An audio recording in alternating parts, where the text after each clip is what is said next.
Good evening guys, welcome back to my channel. আমার একটা চিনি ব্লগ নিয়ে আমি তোমাদের সামনে চলে এসেছি। একটু স্বাদ বদলের চেষ্টা মাত্র।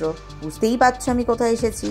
পশ্চিমবঙ্গ সরকার আয়োজিত রাজ্য হস্তশিল্প মেলা, যেটা আমাদের নিউ টাউনে মানে ইকো পার্কের ঠিক উল্টো দিকে আয়োজন করা হয়েছিল।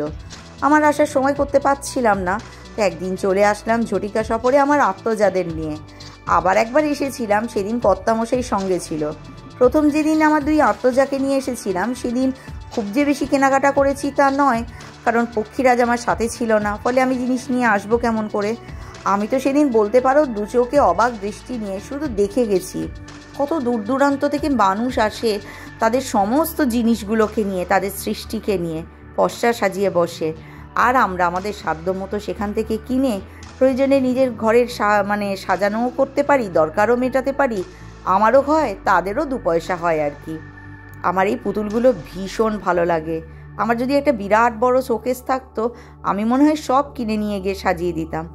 আমি খুব সুন্দর সুন্দর কিছু ল্যাম্পশেড দেখছিলাম, সেগুলো এত সুন্দর করে ডেকোরেশন করা, ঘর সাজালে না আর কোনো কথা হবে না, জাস্ট ফাটাফাটি। এগুলো একটুখানি তোমার ব্রাশোর জিনিসপত্র ছিল, এগুলো শোপিস ছিল অনেক। আমি শুধু দেখছিলাম আর দেখছিলাম। দেখার তো কোনো শেষ নেই, দেখলেই যে কিনতে হবে এমন তো কোনো কথা নেই, তাই না? তো এই মানুষগুলোর জিনিস নিয়ে যখন দেখছিলাম, অনেকে দরাদরি করছিল, যদিও সাধারণ বাজার দরের থেকে দাম একটু বেশি তো বটেই, তবু এই মানুষগুলোর কাছে দর করতে ঠিক ইচ্ছা যায় না। আমি ঘুরে বেড়াচ্ছি, তারা নিজের হাতে নিজের মনে সৃষ্টি করেই চলেছে। যে যা তৈরি করে তারা নিজেরা নিজেদের জিনিসগুলো তৈরি করেই চলেছে, রাত জেগে দিন জেগে দুটো পয়সার জন্য। এই যে গয়নাগুলো দেখছো না, এগুলো ধান দিয়ে তৈরি। অবাক হয়ে দেখছিলাম, কিনিনি গো, কারণ এইসব ধান ফান কোথায় কখন পড়ে যাবে, একটুখানি হলেই সৌন্দর্য জিনিসটার নষ্ট হয়ে যাবে, তাই দু চোখে সার্থকতা করলাম। কিনে এনে শরীরে সৌন্দর্য বৃদ্ধি করতে পারিনি। আর এখানে অজস্র মাটির পুতুল, এত মাটির পুতুল। আমার ছোটোবেলায় খুব এগুলো স্বভাব ছিল।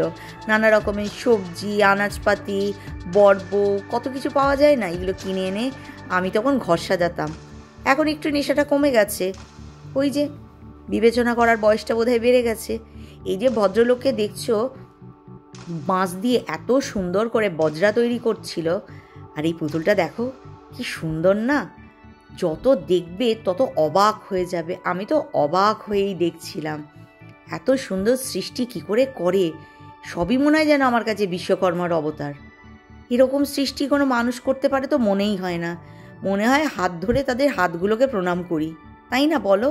কত সুন্দর সুন্দর দেখো জিনিসগুলো, আমার ভীষণ ভালো লেগেছে।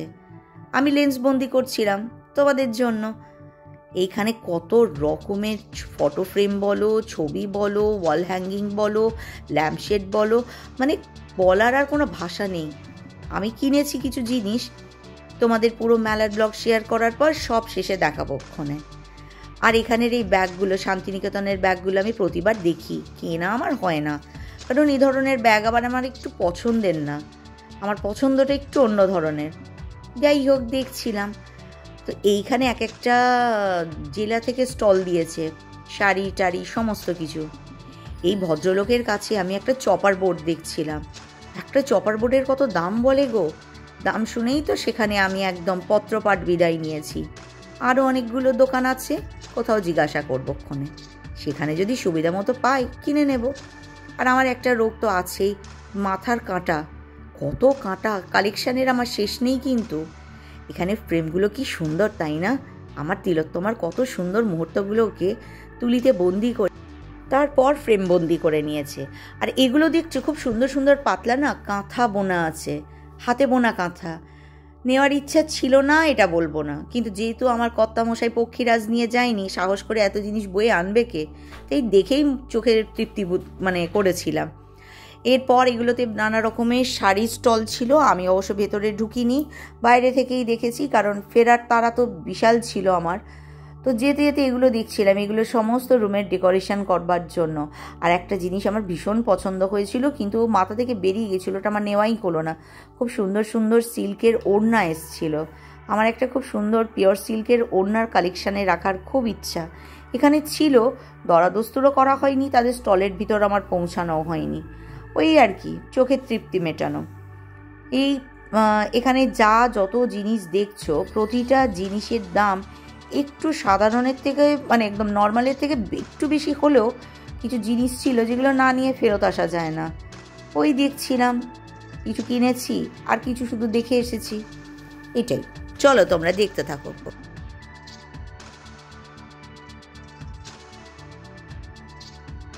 প্যাঁচাগুলোকে দেখে আমার ভীষণ ভালো লেগেছে। আমার একটা মা লক্ষ্মীর কাছে প্যাঁচা আছে। উপরের কাঠের প্যাঁচা দুটো দেখছো কতটা ক্যামেরা কনসিয়াস, আমার ক্যামেরার দিকেই ওদের ফোকাস। কিন্তু মানুষটাকে দাঁড়িয়ে দাঁড়িয়ে দেখছিলাম কি সুন্দর করে কত ধৈর্য নিয়ে নিপুণ হাতে কাজটা করতে হয় বলো তো, কত কষ্ট, এত রাত দিন জেগে পরিশ্রম, তারপরও কত মানুষ কত দাম দর করে কিনছে। যদিও জানি গো একটু দাম বেশিই নেয়, তবুও নেবো না, অনুরোধও করবো না, শুধু লেন্স বন্দি করে নেব। এটার তো আর পয়সা লাগে না, তাই না? এপাশের হনুমানগুলোকে দেখেছো, পুরো ফ্যামিলি প্যাকেজ আছে, নিয়ে নিকো।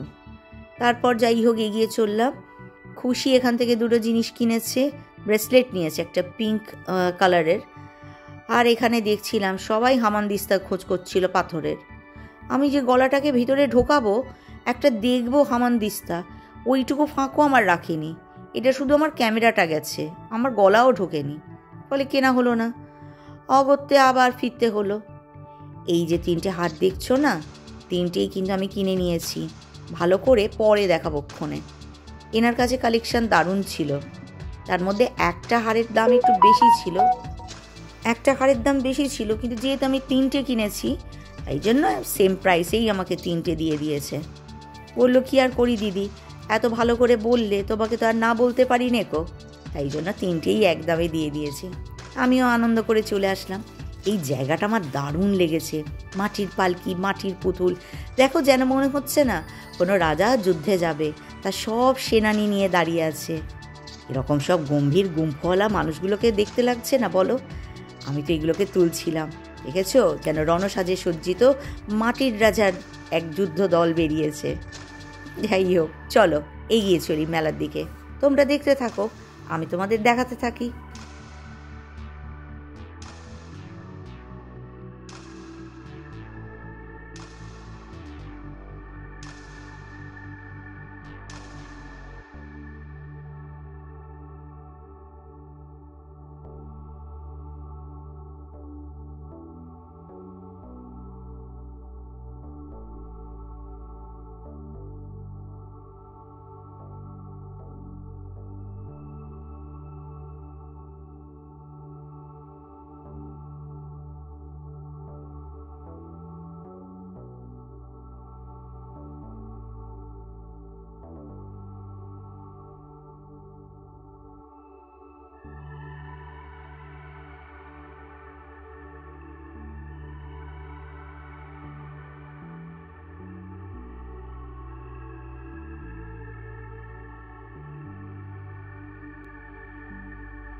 মেলায় আছে কাঁচের চুড়ি, আছে খেলনা বাটি, মেলায় পাবি হরেক জিনিস, পাবি শীতল পাটি। মেলায় গিয়ে চর্বি নাগরদোলা, মেলায় গেলে পারবি খেতে মটর ভাজা ছোলা। মেলায় পাবি হাওয়াই মিঠাই, ফুচকা আলুর চপ, মেলায় গেলেই দেখতে পাবি ম্যাজিক বায়োস্কোপ। মেলায় পাবি জিলিপি পাঁপড়, আচার, মন্ডা মিঠাই, মেলার মজা দারুণ মজা, কোথাও তার নাই। কবিতাটা গৃহীত, কিন্তু আমার যেন মনে হলো মেলার জন্য সব থেকে একদম উচিত লাগলো এই মুহূর্তে। এত সুন্দর একটা আয়োজন, কত কিছু, কত পসরা, ঠাকুরের মূর্তিগুলো সবই মনে হয় তুলে নিয়ে বাড়ি চলে যাই, তাই না বলো? এত সুন্দর দেখতে। পিছনে এই যে শ্রীকৃষ্ণের যেটা আছে, উপর থেকে জল পড়ছে, এইটা বেশ একটা বিরাট বড় হল হলে হলের মধ্যে রাখলে না পুরো মানে যে ঘর, সেই ঘরের ভাইবটাই পুরো চেঞ্জ হয়ে যাবে। আমার তো অসাধারণ লেগেছে। আমি ওই দুর্গা প্রতিমাটার কত দাম হতে পারে জিজ্ঞাসা করছিলাম। এটাই মনে হয় 7,000 টাকা বলছিল। আর একটু ছোট ওরা বানিয়ে দেবে, অর্ডার যদি আমি দিই আমার মতো করে। যাই হোক, এগিয়ে চললাম। এত দাম দিয়ে তো আর কেনা সম্ভব নয়। আর এবারে দেখলাম এখানে প্রচুর বাঁশের ল্যাম্পশেড তৈরি করেছে, ঠিক এই রকম প্রচুর মানুষ কিনছে। আমার অলরেডি একটা ল্যাম্পশেড কেনা আছে হলের জন্য, তাই জন্য আর ঘুরে দাঁড়িয়ে দেখিনি, জাস্ট ক্যামেরা বন্দি করেছি মাত্র। আগে দেখতে চাই, চলো আর কি কি আছে এখানে সাজানো। এই মাসির কাছে এসে থেমে গেছিলাম। আসন বুনতাম না আমরা ছোটোবেলায়, স্কুলের ওয়ার্ক এডুকেশনে ছিল, মাসি উল দিয়ে চটের উপরে আসন বুনছিল, খুব অনুরোধ করছিল। চটের উপরেরগুলো 70 টাকা, আর এই যে উলের যে পুরোটা একদম, সেটার দাম বলছিল 150 টাকা। বললাম মাসি দামটা একটু বেশি, কিন্তু মাসি বলল হাতে বুনছি তো তাই জন্য দামটা, আর তো সময়ের ব্যাপার আছে, সেই জন্য দামটা একটু বেশি। শতরঞ্চি দেখলাম অনেক দিন পর। জিজ্ঞাসা করলাম মাসি শতরঞ্চির দাম কত? মাসি বলল 500 টাকা নেব শতরঞ্চিগুলো। আর ওই যে চেয়ারের উপর দেখছো, ওগুলো হচ্ছে উলের শতরঞ্চি। এটা কিন্তু উনি নিজে হাতে বুনেছেন। আমাকে খুব বোঝাচ্ছিল জানো, উপর নিচ খুলে দেখাচ্ছিল। পছন্দ যে হয়নি তা নয়, কিন্তু এই যে উলের শতরঞ্চিগুলো 1,500 টাকা দাম বলছিল। দামটা বেশি। অনুরোধ করলাম যে মাসি আমার তোমাকে অনুরোধ করা উচিত না, ওটা তোমার পরিশ্রম, অক্লান্ত পরিশ্রম, তবুও আমারও থাকলো তোমারও থাকলো, একটু কম সম করতে যদি আমি নিতাম। মাসি বলল না, কম তো করতে পারবো না, 3টে ইয়ার পড়ে আছে। আর আমার পক্ষেও সম্ভব ছিল না কেনা, অলরেডি কিছু জিনিস কিনে নিয়েছিলাম। এই অগত্যে মাসির কথা শুনলাম। মাসি ওই উলের শতরঞ্চি খুলে দেখালো, দেখলাম, দেখে সোজা বাড়ির দিকে একদম রওনা দিলাম। মন কিন্তু শতরঞ্চির দিকেই পড়ে থাকলো। দেখা যাক, যদি কখনো সময় সুযোগ হয় আর কপালে থাকে, কোনো না কোনোভাবে শতরঞ্চি আমার কাছে আসবেই আবার ঘুরে। পিছনে ভদ্রমহিলাকে বসে থাকতে দেখেছো? অদ্ভুত এই জিনিসগুলোকে বিক্রি হতে দেখলাম মেলায়। কালো কালো বড় বড় মুখোশ গো, আমার তো ওগুলোকে দেখলে আতঙ্ক লাগে। কি বড় বড়, রাতের অন্ধকারে ঘুম থেকে উঠে হলে যদি অত বড় একটা মুখোশ দেখি, মুখোশটা আমাকে দেখে ভয় পাবে কিনা জানি না, আমার ওই শেষবার মুখোশ দর্শন হয়ে যাবে। এমনই বিভৎস দেখতে এক একটা মুখোশকে। কি সুন্দর না শতরঞ্চিটা, এটা উল দিয়ে বোনা, কিভাবে বুনেছে সেটাও শেখালো, বোঝানোর চেষ্টা করলো। গিট দিয়ে দিয়ে মানে অনেক পরিশ্রম। তো যাই হোক, নেব না, তাই জন্য আর কি হবে, মনক্ষুণ্ণ হয়ে চলে আসলাম। এই জায়গায় আসলে আমি খানিকক্ষণের জন্য দাঁড়িয়ে যাই। আমার ভারী ইচ্ছা করে এগুলোকে মুখে লাগিয়ে না ওদের মতো একটুখানি লম্পঝম্প করতে। দারুণ লাগে না বলো? মা দুর্গার মুখটা কি সুন্দর। এই যে মুখোশগুলোর মতো মূর্তিগুলো আমার ভীষণ প্রিয়, কিন্তু কেন জানি না আমার ঘরে রাখতে ভীষণ ভয় পাই। আমার যেন ওই যে বললাম একটু আগে, আমার যেন মনে হয় ঘরে থাকলে ওরা আমাকে দেখবে না, আমি ওদেরকে দেখব, ওদেরকে দেখলেই আমার ভয় ভয় লাগবে। তাই জন্য আমি শুধু চুপচাপ দেখি। অনেক মানুষ কিনছিল, এগুলোকে ঘরে রাখতে আমার ভীষণ ভয়, তাই জন্য আর সাহস করে বাপু আমি কখনো কিনিনি। প্রতিবার আসি স্টলে দেখি। এরপর আমি চলে এসেছি আমার সবথেকে প্রিয় জায়গা। গতবার এসেছিলাম তখন হাজব্যান্ড ছিল, বেশ খাওয়া দাওয়া হলো, মজা টজা হলো। আজ 3 ঘুরতে এসেছি, কিছু করার নেই। বাবান বুক করতে গেছে, খাবারটা এখান থেকে প্যাক করে নিয়ে চলে যাব। বাসন্তী বলেও চিকেন কষা, আর আমি দেখি। তো আমরা 3 জনেই এসেছি, যে কারণে এখানে আমি নিচ্ছি ফিশ ফ্রাই আর হচ্ছে লোটে ফ্রাই, আর ওরা নেবে হচ্ছে বাসন্তী পোলাও আর চিকেন কষা।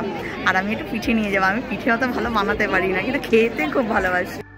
এই প্রচণ্ড ঠান্ডার মধ্যে যখন অটোয় করে বাড়ি ফিরছিলাম, চারিদিকে সব শপিং মলগুলো সেজেছে, নানা রকমের মেলার পসরা বসছে। শীতের সাজে আমার তিলোত্তমা সেজে গুজে একদম রেডি। চিনিও রেডি তোমাদের জন্য এই সুন্দরী তিলোত্তমাকে শীতসজ্জায় সজ্জিত অবস্থায় লেন্সবন্দি করে প্লেটিং করবার জন্য। শুরু হলো শীতের ধরো এই রকমারি ব্লগ। মাঝে ঠাকুরের কথা আসবে বই কি, খানিক মেলা, খানিক স্বাদ বদল চলতে থাক, মনটাও তোমাদের ভালো থাকবে। আমারও দুর্দান্ত ব্লগ আনতে খুব ভালো লাগবে। চলো সবাই খুব ভালো থেকো, সুস্থ থেকো, সাবধানে থেকো, আর মুখে একটা চওড়া স্মাইল নিয়ে থেকো, যা চিনি তোমাদেরকে দেয় তোমরা সকলের মাঝখানে ছড়িয়ে দাও। নিজের খেয়াল রাখছো, নিজের বাবা মায়ের খেয়াল রাখছো, নিজের ফ্যামিলির খেয়াল রাখছো, নিজের বাড়ির পুচকুগুলোর খেয়াল তো অবশ্যই রাখছো। যেহেতু রাত হয়ে গেছে, সো গুড নাইট। জয় মাতা দি। আর